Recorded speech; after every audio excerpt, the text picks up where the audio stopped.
반갑습니다. 성경이야기꾼 이동주입니다.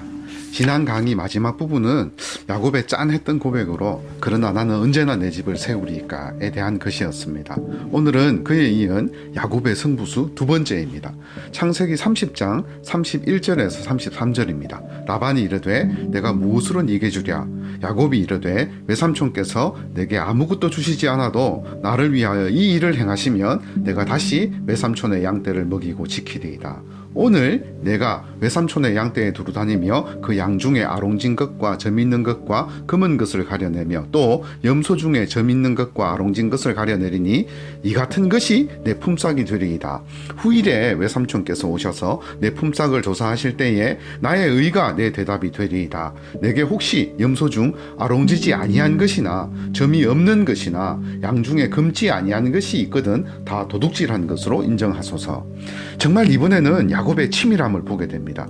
스크루지 라반에게 이런 거래 조건은 거절할 수 없는 유혹입니다. 왜냐하면 야곱은 품삯으로 현재 라반의 그 어떤 소유물 하나라도 요구하지 않았기 때문입니다. 외삼촌께서는 내게 아무것도 주시지 않아도 됩니다. 세상에 이런 거래가 어디에 있겠습니까? 그러나 야곱의 승부수는 확률로 치면 반반입니다. 야곱의 제안에 대해 외삼촌 라반이 실로라기 한 올만큼이라도 의심을 하거나 석연치 않음을 느끼고 거절해버리면 그것으로 거래는 끝나기 때문입니다. 그러나 야곱은 조금의 망설임도 없이 믿음으로 그 거래의 칼자루를 다시 라반에게 줘버립니다. 누가 보더라도 야곱에게 불리한 내기 조건입니다. 대단한 승부수입니다. 평생 목축업에 종사한 라반이 결국 속을 정도였기 때문입니다. 아니 솔직히 이제 속는다는 표현은 좀 그렇고 야곱이 외삼촌 라반의 가축을 치면서 알게 된 지식과 정보를 단지 외삼촌에게 공개하지 않은 것 뿐입니다. 야곱이 이렇게 나오니 라반의 머리도 빠르게 회전합니다. 그리고 자신의 판단을 확신합니다. 바로 연봉계약서를 체결하기 때문입니다. 이것이 라반의 두 번째 승부수입니다. 창세기 30장 34절에서 36절입니다. 라반이 이르되 내가 네 말대로 하리라 하고 그날에 그가 순염소 중 얼룩무늬 있는 것과 점 있는 것을 가리고 암염소 중 흰 바탕에 아롱진 것과 점 있는 것을 가리고 양 중에 검은 것들을 가려 자기 아들들의 손에 맡기고 자기와 야곱의 사이를 사흘길이 뜨게 하였고 야곱은 라반의 남은 양떼를 치니라. 요즘 말로 하면 라반이 야곱에게 확실히 낚이는 순간입니다. 그는 속으로 반대로 생각한 것 같습니다. 처음에는 자기 귀를 의심했을 것입니다. 아니 이런 멍청한 녀석을 보았나. 검은색 염소끼리 교배를 하는데 어떻게 얼룩무늬와 점 있는 것 아롱진 것이 나올 수 있어. 흰색 양들끼리 교배하는데 어떻게 검은 것을 낳을 수 있어. 이런 바보 같은 놈. 설사 그런 녀석들이 태어난들 얼마나 되겠어? 내가 한두의 양을 키워봤어? 정말 야곱은 하나님을 바보같이 믿는구만. 야곱의 마음이 바뀌기 전에 당장 그렇게 해야지. 그래서 라반은 야곱이 그런 분류 작업을 하겠다는 것을 무시하고 자신이 직접 합니다. 라반의 본 성품이 나오는 것입니다. 사실 이런 일은 급한 것이 아니었기 때문에 다음날이나 그 다음날 해도 문제될 것이 전혀 없습니다. 그리고 무엇보다 그 일은 힘든 일이었기 때문에 자기 친자식들에게 맡겨도 되는 일입니다. 그러나 라반은 오히려 야곱의 마음이 바뀌는 것이 두려워서 당장에 실행합니다. 그것도 그 늙은 몸을 이끌고 자신이 직접 합니다. 자 이제 다시 칼자루는 야곱에게로 넘어왔습니다. 거래는 성사되었고 야곱은 자신의 계획대로 실행에 옮기기만 하면 됩니다. 그런데 성경은 야곱의 이상한 행동을 길게 언급하고 있습니다. 창세기 30장 37절에서 43절입니다. 야곱이 버드나무와 살구나무와 신풍나무의 푸른 가지를 가져다가 그것들의 껍질을 벗겨 흰 무늬를 내고 그 껍질 벗긴 가지를 양떼가 와서 먹는 개천의 물 구유에 세워 양떼를 향하게 하매 그때가 물을 먹으러 올 때에 새끼를 베니 가지 앞에서 새끼를 뱀으로 얼룩얼룩한 것과 점 있고 아롱진 것을 낳은지라. 야곱이 새끼 양을 구분하고 그 얼룩무늬와 검은빛 있는 것을 라반의 양떼와 서로 마주보게 하며 자기 양을 따로 두어 라반의 양과 섞이지 않게 하며 튼튼한 양이 새끼 뵐 때에는 야곱이 개천에다가 양떼의 눈앞에 그 가지를 두어 양이 그 가지 곁에서 새끼를 베게 하고 약한 양이면 그 가지를 두지 아니하니 그렇게 함으로 약한 것은 라반의 것이 되고 튼튼한 것은 야곱의 것이 된지라. 이에 그 사람이 매우 번창하여 양떼와 노비와 낙타와 나귀가 많았더라. 많은 신학자들이 이 부분을 해석하는데 어려움이 있는 듯합니다. 허구니 사실이니 말들이 많기 때문입니다. 실제로 하나님께서 당신께서 만드신 세상의 유전 법칙을 잠시 거두시고 야곱이 시행한 방법대로 양과 염소들이 새끼를 낳았더니 얼룩얼룩한 것들만 태어나게 하셨을 수도 있다고 생각합니다. 하나님께서는 충분히 그러실 수 있기 때문입니다. 그러나 저는 조금 다르게 생각합니다. 저는 이 부분을 야곱의 태교로 바라봅니다. 야곱은 이미 경험을 통해서 그 내용을 잘 알고 있습니다. 흰색 양들끼리 교배를 해도 점 있는 것과 얼룩무늬가 태어날 수 있다는 사실을 말입니다. 그런데 막상 외삼촌과 이렇게 큰 거래를 하고 보니까 불안해서 미칠 지경이 되었습니다. 비록 이 일에 그가 할 수 있는 것이 사실 아무것도 없지만 좌불안석이 되어가지고 그가 할 수 있는 무엇인가를 하려고 하는 것입니다. 그것이라도 해야 마음이 놓이기 때문에 그렇습니다. 한 가지 예를 들겠습니다. 징크스입니다. 유명한 축구 선수나 야구 선수들 중에 비록 그분이 이제 신앙인이지만 징크스가 있는 분들이 있습니다. 미신하고는 좀 차원이 다른 것 같습니다. 어떤 분들은 중요한 경기가 있을 때마다 늘 양말을 거꾸로 신기도 하고 심지어 속옷을 뒤집어 입기도 한답니다. 야곱은 바로 이런 심정으로 버드나무와 살구나무와 신풍나무 가지들을 꺾어서 껍질을 벗기고 교배하는 양들 앞에 이제 이렇게 두었던 것입니다. 그 정도로 야곱의 마음은 간절하고 이제 절실했다는 의미입니다. 한편 풀을 뜯을 때보다 물을 먹을 때 가축들을 교배시킨 것은 탁월한 선택이었습니다. 풀을 뜯을 때는 흩어져서 이렇게 있기 때문에 임의로 컨트롤하기가 힘들지만 물을 먹을 때는 많은 수의 가축들이 모여들기 때문에 튼실한 놈들끼리 이렇게 교배시키는 것이 한결 쉬웠을 것이기 때문입니다. 이렇게 처음에는 이렇게 어렵겠지만 한 마리 두 마리 점 있고 얼룩무늬 있는 것들이 그리고 또 튼튼한 놈들이 태어났을 경우에 이것들을 잘 거두어 가지고 아주 건강하게 키우는 것은 상대적으로 쉬웠습니다. 왜냐하면 야곱이 늘 하던 일이었기 때문입니다. 무엇보다 여기에 하나님께서 눈에 보이지 않는 큰 복을 더하셨습니다. 즉 양이나 염소는 보통 생후 1, 2년이 지나면 성숙하여 새끼를 가질 수 있는데 보통 5개월의 임신기간을 거쳐서 보통 한 마리 낳고요. 아니면 두 마리 새끼를 낳습니다. 그런데 하나님께서는 야곱의 것에는 축복을 다하셔서 한 마리가 아니고 막 쌍둥이 그리고 세 쌍둥이씩 막 낳게 하는 거죠. 그것도 흠없이 튼실한 놈으로 말입니다. 그리고 보이지 않는 확률도 야곱에게 유리하도록 조정해 주셨음에 분명합니다. 즉 낳을 때마다 얼룩이와 점 있고 아롱진 것들 그런 것들이 더 많이 태어나도록 간섭하셨다고 생각합니다. 이렇게 해서 야곱은 불과 6년도 채 안 되는 기간에 사촌들의 시기가 하늘을 찌를 정도로 큰 부자가 될 수 있었습니다. 기하급수로 축복하신 하나님이십니다. 다음으로 보다 중요한 이야기를 하고자 합니다. 하나님의 말씀은 우리를 인격적으로 대하시며 이를 통해 우리의 믿음을 성장시키는 방향으로 이끌어갑니다. 저는 이것이 우리의 신앙생활에서 가장 중요하다고 생각합니다. 근데 이것이 좀 이렇게 두루뭉술한 표현일 수 있기 때문에 조금 더 구체적으로 말씀드리겠습니다. 창세기 31장 1절 이후로 야곱이 이렇게 매우 번창해서 양떼와 노비와 낙타와 나귀가 많아졌습니다. 그랬더니 야곱의 사촌들 그러니까 라반의 아들들이 시기 질투하기 시작합니다. 사촌들이 모여서 수군수군하면서 야곱을 왕따시키는 거지요. 야곱이 우리 아버지의 소유를 다 빼앗고 우리 아버지의 소유로 말미암아 이 모든 재물을 모았다. 이런 이야기를 하는 거죠. 그리고 또 실제로 보니까 외삼촌 라반의 안색이 자기에게 대해서 이제 예전 같지가 않은 것입니다. 그런데 이때 아주 이렇게 공경스러운 곤혹스러운 상황에서 하나님께서 야곱에게 나타나셔서 이렇게 말씀하십니다. 31장 3절입니다. 여호와께서 야곱에게 이르시되 내 조상의 땅 내 족속에게로 돌아가라. 내가 너와 함께 있으리라. 그런데 여러분 이것이 전부입니다. 여호와 하나님께서는 야곱에게 고향으로 돌아가라. 내가 너와 함께 있겠다란 말씀만 하셨지 구체적으로 언제 어떻게 누구와 무엇을 가지고 가야 할지는 알려주지 않으셨습니다. 야곱 입장에서는 그래서 무척 답답했을 것입니다. 하나님께서는 큰 밑그림만 제시하시고 어떻게 할지에 관한 그 구체적인 방법은 모두 야곱에게 맡기셨습니다. 즉 선택을 다 야곱에게 맡기셨던 것입니다. 처음에는 이런 방식이 무척 힘들고 답답할 수 있습니다. 그러나 여러분 잘 생각해 보면 이것이 진짜 신앙이라는 것을 알 수 있습니다. 하나님께서 야곱을 그리고 우리를 믿고 신뢰하시겠다는 뜻이기 때문입니다. 다소 우리가 실수하고 또 일을 그르칠 수 있으나 끝까지 인내하면서 잘할 때까지 기다려 주시겠다는 의지를 보여주시는 것이기 때문입니다. 이 문제는 아무리 강조해도 지나치지 않습니다. 왜냐하면 이는 우리가 늘 헷갈려하는 내 인생을 향한 하나님의 뜻과 관련되어 있기 때문입니다. 따라서 원칙적인 말씀 앞에 어떻게 할 것인가와 이에 따른 선택의 문제에 대해서 조금 더 깊게 살펴보도록 하겠습니다. 제 경험에 의하면 저를 포함한 많은 그리스도인들이 자신의 인생에 대한 하나님의 뜻에 큰 오해를 하고 있었습니다. 예를 들면 수년 전에 모교회 제자와 이제 이렇게 연락이 닿았습니다. SNS를 통해서 이제 가끔 교제를 나누는 중에 어느 날 이 친구가 저에게 메시지로 좀 진지한 질문을 전해왔습니다. 내용은 이렇습니다. 선생님, 저는 30을 훌쩍 넘긴 나이인데 아직 사귀는 자매가 없습니다. 혹 독신으로 사는 것이 제 인생을 향한 하나님의 뜻일까요? 여러분, 제가 어떤 답을 주었을 것 같습니까? 제가 이렇게 이야기했습니다. 예수님 안에서 너 마음대로 하세요. 그것이 하나님 뜻이에요. 이렇게 이야기했더니 이 친구는 이렇게 예상치 못한 짧은 답변이었던 것 같아요. 그래서 적잖이 당황스러워했습니다. 그래서 메일을 통해서 제가 따로 길게 부연 설명을 했습니다.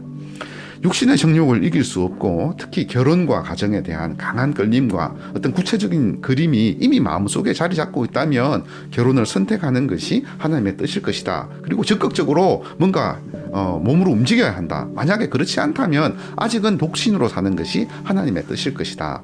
어느 것을 선택하더라도 말씀의 가르침 안에서 고민하고 있다면 둘 다 하나님의 뜻이다. 하나님의 뜻은 갇혀있는 것이 아니라 열려있다. 하나님의 뜻은 미로처럼 이미 정해져 있는 것든 고정된 길을 찾아가는 것이 아니다. 하나님께서 원하시는 것은 이미 나에게 허락하신 말씀에 반응해서 내가 바른 선택을 하는 것이다. 하나님께서는 무엇보다 우리 스스로 그것을 알아가고 우리 스스로 바른 선택하기를 원하신다. 이것이 하나님의 뜻이다.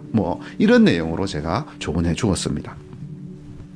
솔직히 저도 제 인생을 향한 하나님의 뜻이 무엇인지 몰라서 정말 힘들고 어려웠던 그런 20대를 추억으로 간직하고 있습니다. 의사가 되고 싶었지만 공부를 그렇게 잘하지 못해가지고 실제로는 제가 공학도가 되었습니다. 적성에 맞지 않아서 또 재도전까지 했지만 실패했기 때문에 도망치듯이 군대로 향했습니다. 복학하면서 부득불 방법이 없으니까 억지로 전공에 몸을 맞추게 됐지만 이것이 익숙해질 무렵에는 이번에는 이제 공학이냐 신학이냐 이 사이에서 하나님의 뜻을 묻는 깊은 고민이 이어졌습니다.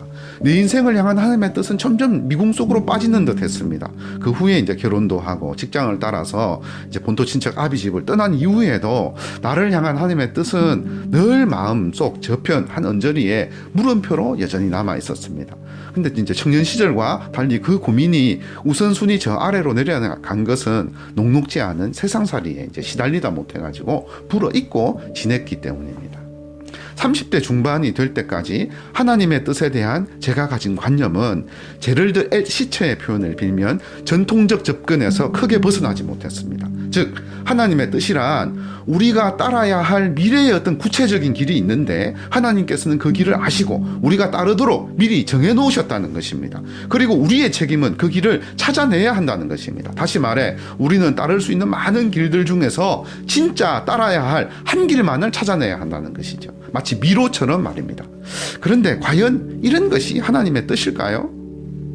결코 아니지요. 왜냐하면 이런 전통적인 접근에는 치명적인 문제점들이 많기 때문입니다. 첫째로 이 접근은 날마다 내리는 작고 사소해 보이는 결정 대신에 미래에 중요해 보이는 것 같은 미래의 어떤 그런 결정에 마음을 쏟게 합니다. 다시 말해 선택의 문제에서 우리는 본능적으로 미래에 대한 걱정, 근심, 염려로 나를 불태우면서 그 대가로 현재를 몽땅 희생한다는 점입니다. 그러나 과거와 미래는 나의 것이 아니며 오로지 하나님께서 우리에게 주신 것은 오늘 하루 이 현재뿐인데도 말입니다.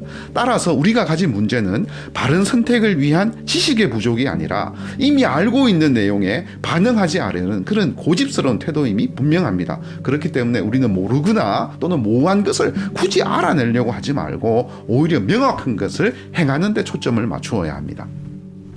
둘째로 이런 전통적 접근에는 근본적으로 하나님 관이 잘못되어 있고 부정적입니다. 다시 말해서 어떤 이유로든 하나님께서는 당신의 뜻을 꽁꽁 숨겨두시고 우리로 하여금 그것을 찾게 만든다는 것이죠.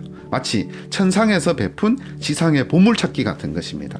좀 이렇게 불경스러운 표현이지만 하나님을 마치 심술구전 노인네 취급하는 것입니다. 그런데 과연 하나님의 성품이 당신의 선한 것을 자녀들이 잘 찾지 못하도록 이렇게 꽁꽁 숨겨두는 그런 것이겠습니까? 셋째로, 앞날에 대한 우리의 집착에는 통제할 수 없는 그 미래를 내 힘으로 통제하려는 그 욕심이 숨어 있습니다. 분명한 것은 미래는 우리의 것이 아닙니다. 모르는 것이 우리에게 유익합니다. 이것은 조금만 생각해 봐도 분명히 알 수 있는 사실입니다. 만약 우리가 미래를 손바닥 보듯 안다면 어떻게 될 것 같습니까? 이로 인해서 현재 나와 하나님의 관계는 그럼 전혀 의미 없는 것이 될 것입니다. 그렇기 때문에 하나님께서는 미래에 대해서는 놀라울 정도로 융통성을 많이 허락하시면서도 우리가 살아가는 현재에 대해서는 극도로 융통성이 없으십니다. 이렇게 미래를 불확실성 가운데 열어두고 현재를 믿음으로 사는 데 초점을 두는 것은 우리에게 여러 가지로 유익이 많습니다. 첫째로, 우리의 삶을 성과 속으로 구분하지 않게 해줍니다. 둘째로, 현재의 우리 삶에서 하나님을 밀쳐내지 못하게 합니다. 셋째로, 우리 스스로 결정을 내릴 수 있는 자유와 확신을 가짐으로 성숙한 인격체로 성장해 갈 수 있습니다. 특히 이 세 번째가 가장 중요하고 오늘 야곱 이야기의 핵심입니다. 다시 야곱 이야기로 돌아가면 하나님께서는 야곱에게 바로 이 세 번째 방식을 사용하셔서 야곱의 믿음과 인격을 성장시키고 있습니다. 맞습니다. 하나님께서는 야곱에게 그리고 우리에게 선택의 권한을 주셨습니다. 원칙은 주셨지만 그것을 행하기 위한 어떻게, 즉 선택의 권한은 다 우리에게 맡기셨습니다. 한번 생각해 보십시오. 태초부터 그랬습니다. 아담과 하와에게 에덴 동산 가운데 있는 선악과와 생명나무의 열매를 따먹지 말라고는 하셨지만 그 선택은 그들에게 맡기셨습니다. 마찬가지입니다. 하나님께서는 야곱이 인격적으로 성장하고 자라가기를 원하셨습니다. 그래서 큰 원칙을 정해주시고는 나머지 구체적인 부분, 어떻게의 문제와 선택의 문제는 모두 야곱에게 맡기셨던 것입니다. 원칙이 무엇입니까? 야곱아, 너 지난 20년간 광야학교, 라반의 고난학교에서 훈련 잘 받았다. 이제 졸업해도 된다. 이제 네 조상 땅, 네 족속에로 돌아가라. 내가 너와 함께 있을 것이다. 그러니 걱정하지 말라. 뭐 이렇게 말씀하신 겁니다. 그 외에 남은 문제, 구체적으로 이제 어떻게 무엇을 가지고 뭐 선택의 문제는 야곱 스스로 다 알아서 결정해야만 하는 것입니다. 그래야 자라고 성장할 수 있기 때문입니다. 여기 야곱을 보십시오. 그렇게 하니까 가장 먼저 야곱이 무엇을 했습니까? 드디어 야곱이 자기 아내들과 소통하기 시작했습니다. 불러내어서 가족회의를 합니다. 야곱의 두 아내도 마찬가지입니다. 서로 자식 문제로 인해 가지고 앙숙지간으로 지내다가 이 결정적인 상황이 되어서 남편이 진지하게 신앙적인 이야기를 하니까 동일한 마음, 한 마음을 품는 것이지요. 조금 성장한 야곱과 야곱의 가정입니다.